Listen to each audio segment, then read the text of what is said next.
चलिए दोस्तों, हम आ गए हैं एक और नई कहानी के साथ। कहानी का नाम है नरभक्षी एक प्रेम कहानी।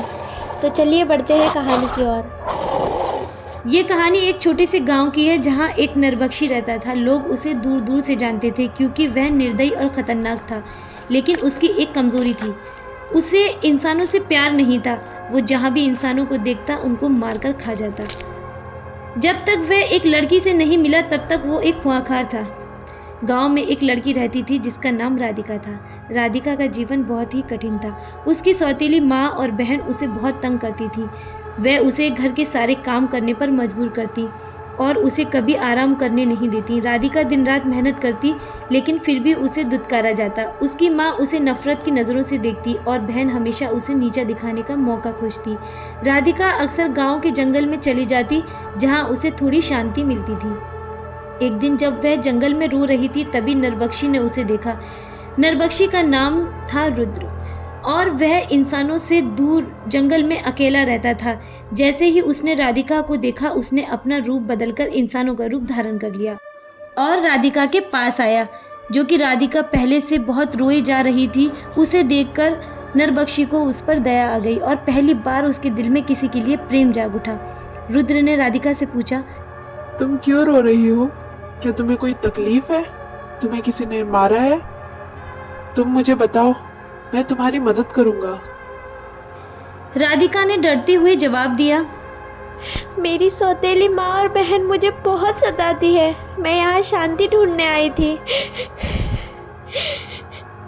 और यहाँ तुम हो कि मुझे रोने भी नहीं देते। रुद्र ने उसकी पीड़ा सुनी और उससे वादा किया कि वह उसकी मदद करेगा। रुद्र ने राधिका को अपनी नरभक्षी होने का पूरा सच बता दिया। राधिका को नरभक्षी की ताकत का कोई अंदाजा नहीं था।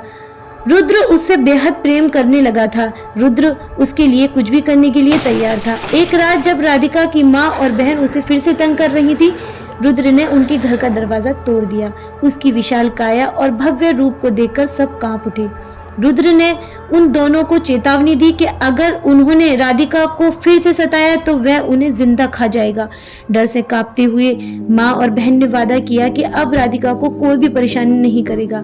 राधिका अब आजाद थी, लेकिन उसे पता था कि यह आजादी सिर्फ नरभक्षी की वजह से है। धीरे धीरे राधिका और रुद्र के बीच अनोखा रिश्ता पनपने लगा।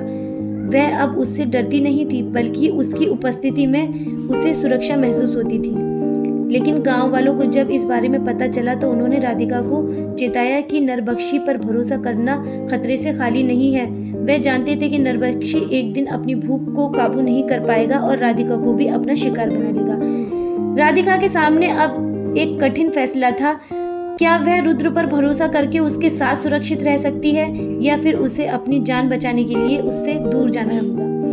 कहानी यहीं पर खत्म नहीं होती। यह सिर्फ शुरुआत थी, जहां प्रेम, भय और विश्वास की एक कठिन परीक्षा बाकी थी। नरभक्षी और राधिका की कहानी को चलिए आगे बढ़ाते हैं। राधिका और नरभक्षी रुद्र के बीच धीरे धीरे एक गहरा संबंध बन गया था।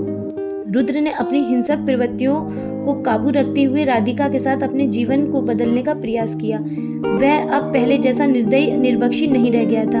उसके भीतर इंसानियत और प्रेम का बीज पनप चुका था। लेकिन गांव वाले इस प्रेम को कभी स्वीकार नहीं कर सकते थे। रुद्र के मन में एक गहरी ख्वाहिश थी। वह इंसान बनना चाहता था ताकि वह राधिका के साथ एक सामान्य जीवन बिता सके, परंतु वह जानता था कि यह आसान नहीं था। रुद्र ने राधिका से कहा, मुझे तुमसे बेहद प्रेम है राधिका, और मैं तुम्हारे साथ इंसान के रूप में रहना चाहता हूँ। लेकिन मेरे लिए ये संभव नहीं है क्योंकि मैं नरभक्षी हूँ। मैं डरता हूँ कहीं मैं कभी भूख से तड़पूं तो तुम्हें ही अपना भोजन ना बना लूं। ऐसा मैं नहीं करना चाहता क्योंकि मैं तुमसे बेहद प्रेम करता हूँ राधिका, और किसी भी हाल में तुम्हें खोना नहीं चाहता। राधिका ने उसकी बात सुनी और कहा, यदि तुम सच्चे दिल से बदलना चाहते हो रुद्र, तो कोई ना कोई रास्ता ज़रूर होगा। हम इसे साथ मिलकर खोजेंगे क्योंकि मैं भी तुम्हें खोना नहीं चाहती हूँ रुद्र। राधिका और रुद्र जंगल की गहराइयों में साधु के पास पहुंचे। साधु ने रुद्र को देखा और उसकी स्थिति को समझ लिया। उसने कहा, तुम्हारा इंसान बनना आसान नहीं है। तुम्हें इसके लिए एक कठिन परीक्षा से गुजरना होगा। तुम्हारे अंदर जो हिंसक प्रवृत्तियां हैं उसे पूरी तरह से खत्म करना होगा।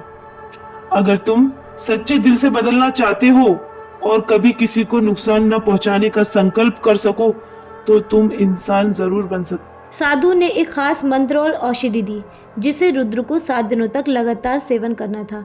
इसके साथ ही उसे हर दिन एक नेक कार्य करना था जो उसके नरभक्षी रूप को कमजोर कर सके। यदि रुद्र इस परीक्षा को सफलतापूर्वक पार कर लेता है तो वह एक इंसान अवश्य बन सकता है। रुद्र ने साधु के निर्देशों का पालन किया। पहले दिन उसने जंगल के घायल जानवरों की सेवा की। दूसरे दिन उसने गांव के एक वृद्ध व्यक्ति को उसके घर तक पहुंचाया। हर दिन उसने अपनी हिंसक प्रवृत्तियों को दबाकर एक अच्छा कार्य किया। धीरे धीरे उसके अंदर नरभक्षी कमजोर पड़ने लगा। 7वें दिन जब वह आखिरी नेक कार्य कर रहा था, राधिका को एक कठिन परिस्थिति से बचाते हुए एक अद्भुत घटना घटी। जब राधिका नदी पर कपड़े धोने गई तब पानी की तेज लहर के साथ वह बह गई। रुद्र ने अपनी जान पर खेलकर राधिका की जान बचाई और फिर अचानक रुद्र का विशाल और भयानक शरीर धीरे धीरे बदलने लगा। उसकी त्वचा से भयंकर कठोरता गायब हो गई और वह एक साधारण इंसान के रूप में परिवर्तित हो गया। राधिका की आंखों में खुशी के आंसू थे। रुद्र अब सिर्फ उसका प्रेमी नहीं था बल्कि वह एक अच्छा इंसान बन चुका था जिसके साथ वह जीवन बिता सकती थी। गांव वालों ने भी जब यह देखा तो उन्होंने उसे स्वीकार कर लिया क्योंकि वह अब उनके लिए कोई खतरा नहीं था। रुद्र और राधिका का विवाह बड़ी धूमधाम से हुआ। नरभक्षी रुद्र अब एक दयालु और प्रेमी इंसान बन चुका था। वह और राधिका साथ में खुशहाल जीवन बिताने लगे। गांव वाले जो पहले रुद्र से डरते थे अब उसका सम्मान करने लगे। राधिका ने भी अपने जीवन में सच्चे प्रेम और विश्वास की जीत को महसूस किया। ये कहानी इस बात की गवाही थी कि प्रेम और विश्वास से बड़ा परिवर्तन संभव है। रुद्र का नरभक्षी से इंसान बनने का सफर सिर्फ उसके लिए नहीं बल्कि उन सभी के लिए एक प्रेरणा थी जो जीवन में बदलाव लाने की क्षमता रखते हैं। इस तरह कहानी का अंत हुआ। उम्मीद करती हूँ आपको ये कहानी पसंद आई होगी। कहानी को अंत तक सुनने के लिए आप सभी का बहुत बहुत धन्यवाद। ऐसी ही मज़ेदार और हॉरर स्टोरीज के लिए सब्सक्राइब करें हमारा चैनल क्रिएचर ऑफ